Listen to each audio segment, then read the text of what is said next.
Haleluya. Tunaendelea, tunasoma, tunaruka hapa Kutoka 33. Tusome mstari wa 3 na wa 6. Tusome mstari wa 3 mpaka 6. Kutoka sura ya 33. Kisha Bwana akamwambia Mose, ondoka mahali hapa, wewe pamoja na hao watu uliowapandisha kutoka Misri, mpande mpaka nchi niliyomwahidi Abrahamu, Isaka na Yakobo kwa kiapo, nikisema, nitawapa wazao wenu nchi hii. Nitamtuma malaika mbele yenu, naye atawafukuza Wakanani, Waamori, Wahiti, Waperizi, Wahivi na Wayebusi. Pandeni mwende katika nchi itiririkayo maziwa na asali. Lakini mimi sitakwenda pamoja nanyi. Nasikia Bwana aliko naambia Mose aseme panda na baba watu mwende kwa ile nchi yenyewe niliwaahidi, kwa sababu ninyi ni watu wenye shingo ngumu. Bwana akamwambia Musa, mimi sitaenda pamoja nanyi kwa sababu nyinyi ni watu wenye shingo ngumu, nisije nikawaangamiza njiani. Nisije nikawaangamiza njiani. Watu waliposikia habari hizo za huzuni, wakaanza kuomboleza, wala hakuna mtu aliyevaa mapambo yoyote. Kwa kuwa Bwana alikuwa amemwambia Mose, waambie Waisraeli, ninyi ni watu wenye shingo ngumu. Kama ningefuatana nanyi hata kwa muda mfupi, ningewaangamiza. Sasa fueni mapambo yenu, nami nitaamua nitakalowatendea. Nasikia mpendwa, asema Waisraeli wakaomboleza, wote wakaomboleza, wote wakaanza kulia. Hakuna mtu aliyevaa mapambo, lakini Bwana akamwambia Musa aseme mvune mapambo yenu. Kama mnataka nitembee pamoja na nyie, mvue mapambo yenu. Mvue mapambo yenu nisije nikawaangamiza. Unasikia mtu wa Mungu? Hivyo Waisraeli wakavua mapambo yao katika mlima wa Horebu. Waisraeli wakavua mapambo yao kwenye mlima wa Horebu. Haleluya. Bwana Yesu asifiwe. Tunaenda kusoma tena neno la Mungu. Tunaenda kusoma hapa Wafalme wa Pili.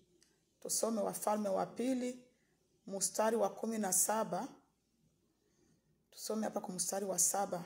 Tungali tu mwa ile somo yetu ya uasi, gisi wanadamu wanapenda kuasi maneno ya Mungu, gisi wana wa Israeli walimuasi Mungu pale mjangwa. Njoo somo lenye tungali yako sahi. Tunaendelea tuna ile somo.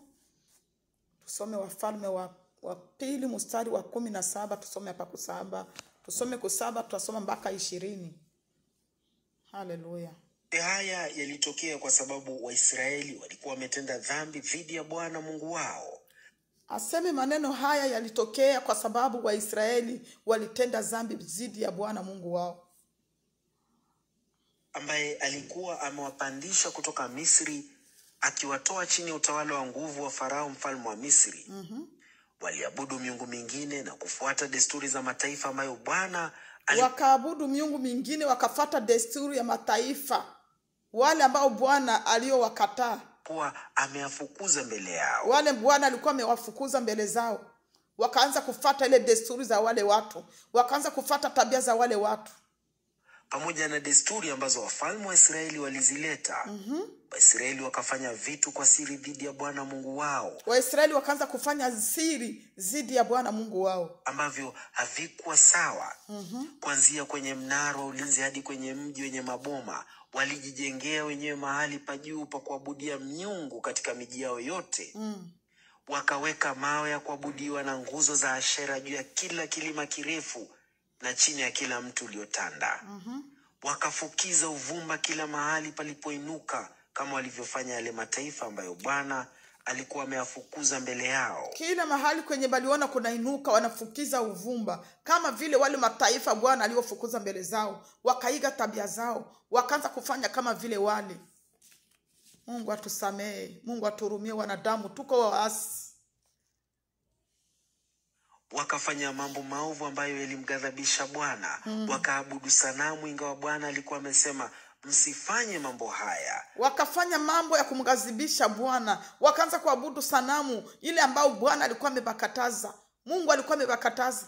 Kama gisi na sisi leo wako Mungu anatukataza dhambi, Mungu anatukataza, na dhambi zote zinaandikwa ndani ya kitabu cha Biblia. Mungu anasema hiki ni dhambi msifanye, hii ni dhambi msitende, hii ni dhambi msitende. Lakini kwa sababu ya kuhalilisha dhambi tunahalalisha dhambi zinakuwa halali, njoo tunaanza kujiwekea sisi masheria zetu. Hii si dhambi, hii si dhambi, hii walituambia tu tufanye hii walisema hii ilikuwa inamaanisha hivi, hii ilikuwa inamaanisha hivi. Ndugu yangu mpendwa, tuache kukuwa tunahalilisha dhambi, tuache kukuwa tunabadilisha maandiko. Kama andiko inaandikwa kitu, ni lazima tunaifuata ile andiko gisi inaandikwa. Hapana kukuwa mnageuza watumishi wa Mungu.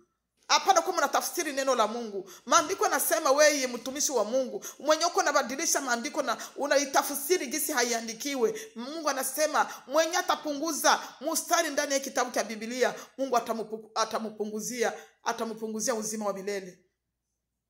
Mungu mwenye ataongeza mwa kitabu ya Biblia, aseme Mungu atamuongezea mapigo ya milele. Mungu atusaidie. Mungu atusaidie. Ni vitu vya huzuni sana. Ni huzuni sana kusikia gisi mimi nasikia kwa wachungaji wako na tafsiri Biblia. Ni huruma sana. Na wachungaji wa mingi hawana Roho Mtakatifu. Wachungaji wengi walijiingiza ndani ya kazi kwa ajili ya tumbo zao. Walijiingiza ndani ya hii kazi ya uchungaji, wakajiingiza ndani ya neno la Mungu kwa sababu ya tumbo lao. Wengi hawakuitwa. Ndugu yangu, kumbuka kitabu cha Matendo kinatuambia, Matendo ya Mitume inatuambia aseme Bwana Yesu aliwaambia wa mitume, mwende Yerusalemu, mwende mchunge huko. Msubiri Roho Mtakatifu akuje ndio muanze kazi.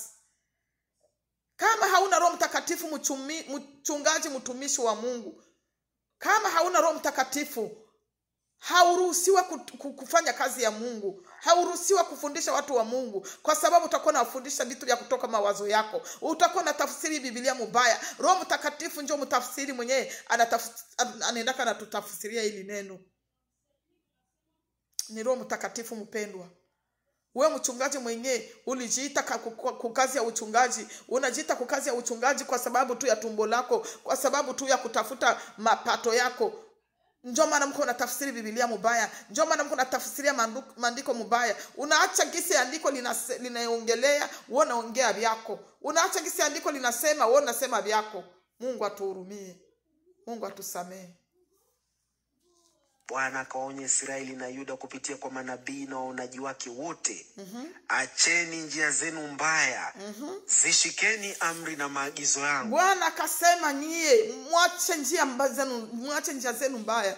Acheni njia mbaya, enyi wachungaji, enyi waamini, enyi wa Kristo wa makanisani, acheni njia zenu mbaya. Mzifate amri za Mungu, mfuate sheria za Mungu. Munakatala kutii sheria za Mungu, mko mnatii sheria za wachungaji wenu. Munakatala kutii sheria za Mungu, mko mnatii sheria za waume zenu. Mungu atuhurumie. Sawa na sheria yangu yote niliyoagiza baba zenu kuitii, ambayo niliileta kwenu kupitia kwa watumishi wangu manabii. Nasikia aseme tunapaswa kutii sheria za Mungu zote ambazo Bwana alileta kupitia mitume wake, kupitia manabii. Tunapaswa tunazitii, na zile sheria zote ziliandikwa ndani ya kitabu cha Biblia. Ziliandikwa ndani mpendwa, ziliandikwa ndani. Lakini leo hii uko nakutana na wachungaji wengi ni washarati, wachungaji wengi ni wamwizi, wachungaji wengi ni walevi. Wanajiita wachungaji, wanajitia mkazi ya Mungu, lakini sheria za Mungu wako nazivunja. Lakini hawakusikiliza. Walikuwa na shingo ngumu kama baba zao, ambao hawakumtegemea Bwana Mungu wao. Walizikataa amri zake na agano alilokuwa amelifanya na baba zao. Wakakatala amri za Mungu na agano Mungu alikuwa amefanya na baba zao. Na sisi wa leo tuko tunakatala amri za Mungu, tuko tunakatala sheria za Mungu, tunafuata sheria zetu wenyewe. Na maonyo aliyokuwa amewapa, wakafuata sanamu zisizofaa, na wenyewe wakawa hawafai. Wakayaigiza mataifa yaliyowazunguka, ingawa Bwana alikuwa amewaonya akiwaambia, msifanye kama wanavyofanya. Bwana alikuwa amewaambia aseme msifanye kama vile wale wanavyofanya, msitende kama vile wa mataifa wanavyotenda. Na sisi leo kuna tuambia aseme tusifananishwe na wa mataifa, tusifananishwe na wale watu wasiomwamini Kristo. Wewe kama ulimwamini Yesu Kristo, unasema uko Mkristo unaenda mbinguni, haupaswi kufananishwa na mpagani mpendwa. Haupaswi kufananishwa. Wewe Mkristo unajiita uko Mkristo, unaenda kanisani, unafanya na kazi kanisani, lakini unapoona mpagani anavala suruali na unavala, unatamani gisi mpagani anavala, unatamani gisi mpagani anajipamba na unavitamani vile vitu unataka na ubifanye. Na maandiko yalishatuambia aseme tusifanane na wa mataifa, tusifanye vile wanavyofanya. Mungu atuhurumie. Mungu atuhurumie. Wanadamu wataangamia, lakini sio kusema aseme hawakuambiliwa. Hawakuambiliwa, maandiko iko wazi. Nao wakafanya mambo ambayo Bwana alikuwa amewakataza wasifanye. Wakayaacha maagizo yote ya Bwana Mungu wao na kujitengenezea sanamu mbili walizozisubu katika sura ya ndama na nguzo ya Ashera. Unasikia? Wakaacha sheria za Bwana, wakajitengenezea sanamu zao mbili, wakaanza kuziabudu. Wakaacha sheria za Bwana. Mungu atuhurumie. Mungu atusamee.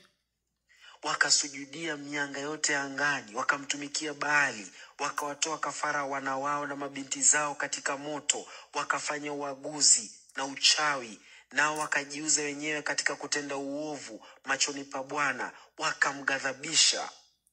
Wakamghadhabisha Mungu. Wakamghadhabisha Mungu mpendwa. Na sisi leo tuko tunamghadhabisha Mungu. Tuko tunamsirikisha Mungu matendo yetu, tabia zetu. Tunasema tunaokoka, tunajiita tuko wa Kristo. Tunaingia kanisani, tunatosheka na ile kubatizwa, tulibatizwa mu maji mengi. Tunatosheka tuna ile, na tuko nasema tunaenda mbinguni, na tuko tunaimba, tunarukaruka. Wengine tuko tunarukaruka ndani ya makanisa na vimamini, tunaruka ndani ya makanisa na masuruali yenye kubana, lakini tunasema tuko wa Kristo. Tunasema tunaenda mbinguni, na vimaereni vikumasikio na vimasheni mushingo, na tunasema tunaenda mbinguni. Na wachungaji mnanyamanza, wachungaji mnakatala, mwezi kuwaambia kweli aseme basikimbie kanisa. Wengine wanahalilisha ile wanasema Mungu alisema tukwe tunavivala. Wengine nao wanasema Mungu hajali mwili wako, Mungu anajali roho yako. Hiyo yote ni machafuko mbele za Mungu. Wachungaji wa makanisa, watumishi mnaohubiri neno la Mungu, museme kweli. Msiposema kweli mtaulizwa. Basi Bwana akawakasirikia sana Israeli na kuwaondoa kwenye uwepo wake. Ni kabila la Yuda tu ndilo lilobaki. Hata hivyo nao hawakuzishika amri za Bwana Mungu wao, wakafuata desturi ambazo Israeli alikuwa amezileta. Aseme hawakufuata desturi za Bwana Mungu wao, hawakuzitii zile sheria, wakafuata desturi ya wale watu wa mataifa, tabia ya wale watu wa mataifa, mwenendo wa wale watu wa mataifa, mivalio ya watu wa mataifa, mesemi ya watu wa mataifa, njoo wakaanza kufuata. Na sisi leo ndugu yangu, na sisi tuko hivyo, tuko tunafuata mwenendo wa mataifa, tuko tunafuata sheria za mataifa. Mungu atuhurumie, Mungu atusamee, Mungu atuokoe. Mungu atuokoe. Wanadamu tumefungwa macho. Ndugu yangu mpendwa, Biblia yangu inaniambia aseme kifo kimewekwa mara moja tu, na badala ya kifo ni hukumu mpendwa. Wakati unakufa uko na asi neno la Mungu, wakati unakufa hautaki kutii sheria za Mungu, mpendwa, utaenda wapi na ile mizigo ya dhambi? Utaenda wapi na ile uasi uko na asi neno la Mungu? Unasema uko Mkristo makanisani, unasema uko muimbaji, uko muimbia Mungu, lakini uko naimba na bimini, uko naimba na masuruali yenye kubana, uko naimba na makeup na mapambo na mahereni kwa masikio. Ndugu yangu, bibi vitu ni machukizo mbele za Mungu. Mungu atakuja atahukumu watu. Nye wachungaji ambao mko mnahalalisha dhambi, nye wachungaji ambao mnakatala kuambia watu kweli, mtaulizwa. Hukumu ya Mungu inakuja. Hukumu ya Mungu inakuja wapendwa. Hukumu ya Mungu inakuja watu wa Mungu. Kwa hiyo Bwana aliwakataa watu wote wa Israeli, akawatesa na kuachia katika mikono ya wateka nyara hadi alipoondoa kutoka kwenye uwepo wake. Nasikia ndugu yangu mpendwa, Mungu alipoondoa kwenye mikono yake, akawaachilia mu mikono ya wateka nyara, akawaachia mikono ya maadui. Ndugu yangu mpendwa, Mungu atakuacha kama upendi kutii neno lake. Mungu atakuacha mpendwa. Wewe mwenyewe uko nasema uko Mkristo, uko nasema uko mtumishi wa Mungu, uko nasema umeokoka, lakini unakatala kutii neno la Mungu, unakatala kutii sheria za Mungu. Mungu atakuacha mpendwa. Utakuwa namuomba Mungu, lakini Mungu atafunga masikio yake. Utakuwa naita Mungu, Mungu hatakusikiliza kwa sababu ulikatala kutii amri zake, kwa sababu ulikatala kutii sheria zake. Ndugu yangu mpendwa, simama katika kweli ya Mungu. Kama umeamua kuokoka mpendwa, okoka. Kama umeamua kwenda mbinguni mpendwa, uende mbinguni. Tutii neno la Mungu ndugu yangu. Mimi na wewe tutii neno la Mungu. Tufuate njia za mbinguni mpendwa. Ukikatala kutii neno la Mungu, wewe unasikia Biblia inakataza kitu, lakini wewe unapinga, unasema hapana, hii Biblia inaandika hivi lakini haikukuwa inamaanisha kile, haikukuwa inamaanisha kile. Unaanza kubadilisha maandiko ya Mungu. Mungu atuhurumie, Mungu atusamee. Haleluya, haleluya wapendwa. Tusome hapa Luka tena, tunasoma Luka 16 mstari wa 15 na wa 17 na wa 18. Haleluya. Yesu akawaambia, ninyi mnajifanya kuwa wenye haki mbele za wanadamu, lakini Mungu anaijua mioyo yenu. Ndugu yangu, aseme watu tunajifanya kuwa wenye haki mbele za wanadamu, tunajifanya kuwa watakatifu, tunajifanya kuwa Wakristo wenye kuokoka, lakini Mungu anajua mioyo zetu. Ndugu yangu mpendwa, Mungu anajua mioyo zetu. Anaona vile viko ndani, anajua mawazo yako, anajua vyenye uko na waza vyote na vyenye unapanga vyote. Mungu anavijua. Kwa maana vile vitu ambavyo wanadamu wanavithamini sana, kwa Mungu ni machukizo. Unasikia mpendwa? Vile vitu wanadamu wako na vithamini sana, vile vitu vyenye wanadamu wanaona ni vya maana, ni vya lazima sana, kwa Mungu ni machukizo. Sikia hii fasi, ufikiria mzuri jua hii fasi mpendwa. Fikiria mzuri jua hii fasi. Ile kitu yenye tuko tunaona ni kia samani kwetu, tunaona kitu ni kia muhimu sana. Tunaona kama kufungua kanisa njoo ya muhimu, wakati mimi nafungua kanisa, wakati mimi nafungua chumba ya maombi, ile njoo ya samani, manake pale mimi namtumikia Mungu, lakini moyo wangu uko mbali na Mungu. Moyo wangu uko mbali na mapenzi ya Mungu. Tabia zangu ziko mbali na mapenzi ya Mungu. Mawazo yangu uko mbali na mapenzi ya Mungu. Ndugu yangu, aseme vile vitu vyenye unaona vya samani kwetu kwa hii macho yetu ya nyama, kwa Mungu njoo machukizo. Ni machukizo mpendwa. Ni machukizo. Wewe unaona kama kuja kanisani uko shike, unaona kukuja kanisani unapendeza, unaona njoo ya maana, kumbe kwa Mungu ni machukizo. Unaona kama ukikuja kanisani unapiga kimini, unapiga kisuruali chako cha kubana, unakuja kanisani ushavana mango ya kukuacha kifua wazi, unaona kama pale unapendeza, kumbe kwa Mungu ni machukizo. Mungu atuhurumie. Torati na manabii vilitumiwa mpaka kuja kwa Yohana Mbatizaji. Tangu wakati huo habari njema za ufalme wa Mungu zinahubiriwa na kila mmoja hujiingiza kwa nguvu. Unasikia ndugu yangu? Unasikia hapa? Tuparudishe. Torati na manabii vilitumiwa mpaka kuja kwa Yohana Mbatizaji. Tangu wakati huo habari njema za ufalme wa Mungu zinahubiriwa na kila mmoja hujiingiza kwa nguvu. Torati na manabii mpaka wakati wa Yohana. Aseme manake ufalme wa mbinguni ni kujiingiza kwa nguvu. Fanya nguvu yako mpendwa. Fanya nguvu yako. Gisi unatumikaka kusudi upendeze watu. Gisi unafanyaka nguvu yako yote upate kile kitu kinyoko nake haja. Aseme ufalme wa mbinguni ni vile. Tufanye nguvu mpendwa. Fanya nguvu, tumika na nguvu yako yote. Tumika na bidii yako yote. Ufalme wa mbinguni wenye nguvu ndio wataingia. Kila mmoja kuingia kwa nguvu zake. Hapana kuangalia mchungaji wako, hapana kuangalia mume wako, hapana kuangalia mke wako, hapana kuangalia mzazi wako. Ufalme wa mbinguni ni wenye nguvu ndio wataingia. Ni kupiganisha we mwenyewe mpendwa. Haleluya. Lakini ni rahisi zaidi mbingu na nchi kupita kuliko hata herufi moja kuondoka katika sheria. Aseme ni rahisi mbingu na nchi tapita, lakini herufi moja, hata herufi moja haitapita.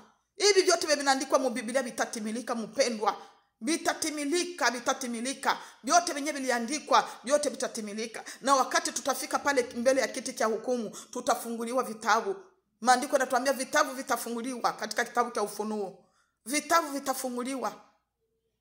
Batakuonesha Fungula kitabu anakuambia haukusoma hapa, haukusikia kama hii ni dhambi, haukusikia kama hii ni dhambi. Unafikiri vitabu vitafunguliwa kwa wanani wapendwa? Vitabu vitafunguliwa kwa wale watu wa makanisani, wale watu wa makanisani, wale wachungaji wa makanisani, wale wapasteri waimbaji. Vitabu vitafunguliwa mpendwa. Vitabu vitafunguliwa.